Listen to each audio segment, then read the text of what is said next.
कभी सोचा है जब एक औरत सब कुछ छोड़कर जाने का फैसला करती है तो उसके पीछे कितना दर्द, कितना तूफान छुपा होता है।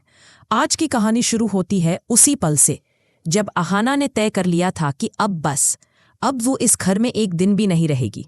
सूटकेस हाथ में, आंखों में आंसू और दिल में टूटी उम्मीदें, अहाना दरवाजे की ओर बढ़ रही थी।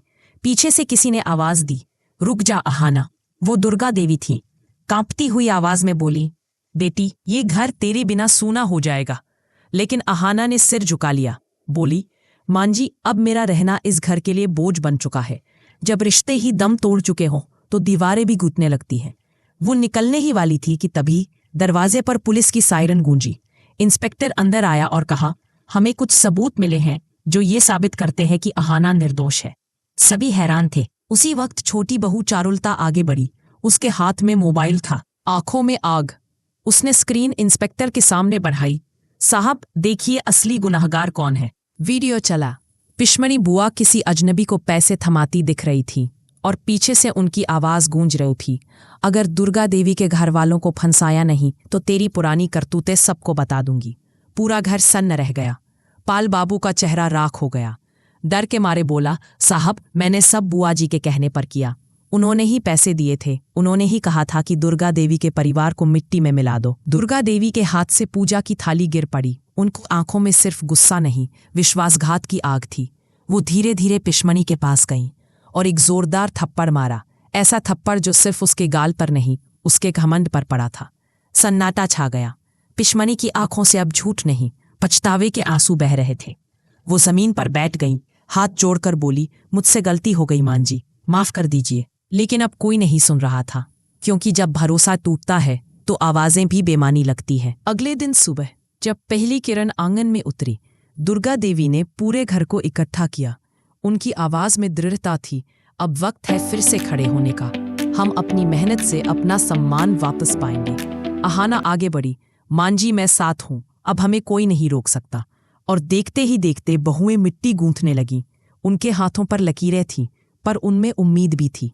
चारुलता मुस्कुराई, बिजली ने सिर उठाया और पूरे आंगन में मेहनत की खुशबू तैर गई। लेकिन कुछ लोगों को यह नया जोश रास नहीं आया। चाचा जी और बिजली की बहन गरज उठे, यह सब नाटक बंद करो। इस घर की इज्जत इन मिट्टी की मूर्तियों में नहीं है। दुर्गा देवी की आंखों में अब तूफान था। हम अपनी मेहनत से काम कर रहे हैं। अगर तकलीफ है तो अपने दरवाजे बंद कर लो। घर में तनाव बढ़ा, लेकिन औरतों का हौसला नहीं टूटा। उधर अमरनाथ को पाल बाबू का फोन आया। वो खुश हुआ, शायद नया ऑर्डर है। पर जब वहां पहुंचा तो पाल बाबू बोला, मूर्तियां टूट गईं, अब या तो 5,000 दो, नहीं तो केस करूंगा। अमरनाथ चुपचाप लौट आया। चेहरे पर उदासी थी, पर मन में दृढ़ विश्वास। सच इतना भी कमजोर नहीं कि फिर से हार जाए। घर में पूजा की तैयारी हो रही थी। अहाना सब संभाल रही थी। बिजली की बेटी के लिए किताबें खरीदने का सोच रही थी। उसकी पढ़ाई का खर्च मैं उठाऊंगी, उसने कहा। चारुलता ने उसका हाथ थामा। तू तो हमारे घर की रोशनी है अहाना। तभी एक खबर आई, बिजली के पति पोल्टू ने तलाक के कागज भेज दिए।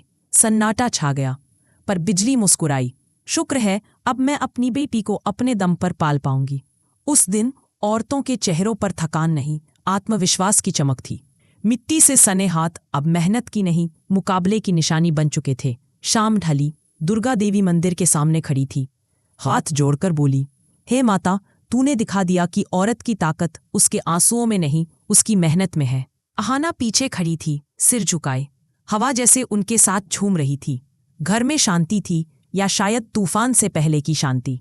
क्योंकि इसी वक्त एक खिड़की के पीछे पिशमणी बुआ बैठी थी, आंखों में आग और दिल में बदला। धीरे से बोली, अहाना, यह अंत नहीं, शुरुआत है। अब मैं तुझे चैन से जीने नहीं दूंगी।